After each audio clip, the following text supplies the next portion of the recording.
a pleasure to present to you Dr. Martin Luther King, Jr.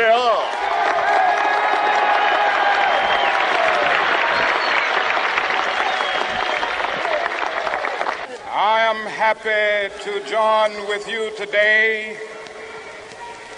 in what will go down in history as the greatest demonstration for freedom in the history of our nation.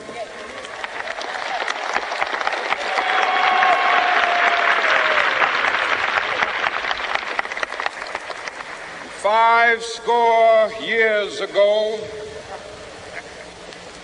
a great American in whose symbolic shadow we stand today signed the Emancipation Proclamation.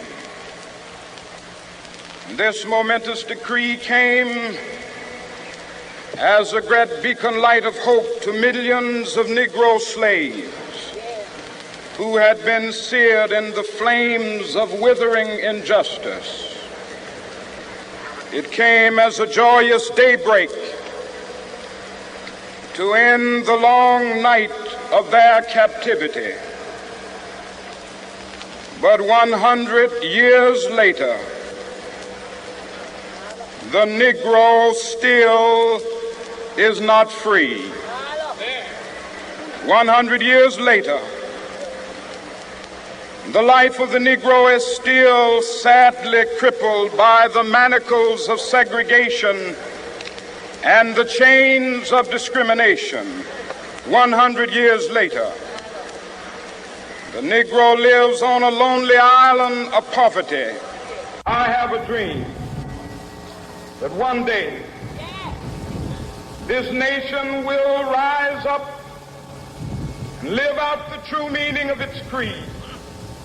We hold these truths to be self-evident, that all men are created equal.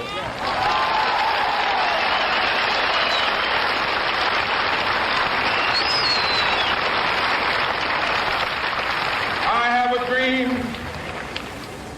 that one day on the red hills of Georgia, the sons of former slaves and the sons of former slave owners will they be able to sit down together at the table of brotherhood.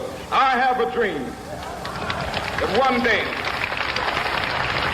even the state of Mississippi, a state sweltering with the heat of injustice, sweltering with the heat of oppression, will be transformed into an oasis of freedom and justice. I have a dream. My four little children will one day live in a nation where they will not be judged by the color of their skin, but by the content of their character. I have a dream today.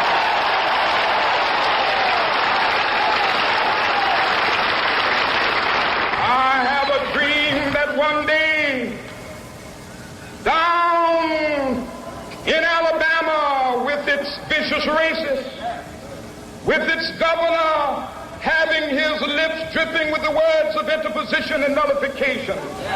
One day right there in Alabama, little black boys and black girls will be able to join hands with little white boys and white girls as sisters and brothers. I have a dream today.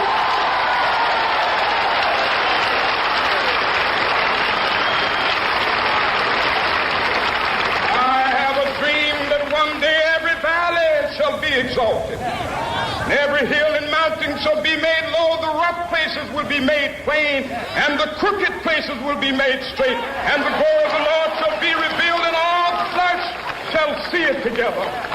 This is our hope. This is the faith that I go back to the South with. With this faith, we will be able to hew out of the mountain of despair a stone of hope. With this faith, we will be able to transform the jangling discords of our nation into a beautiful symphony of brotherhood. With this faith, we will be able to work together, to pray together, to struggle together, to go to jail together, to stand up for freedom together, knowing that we will be free one day.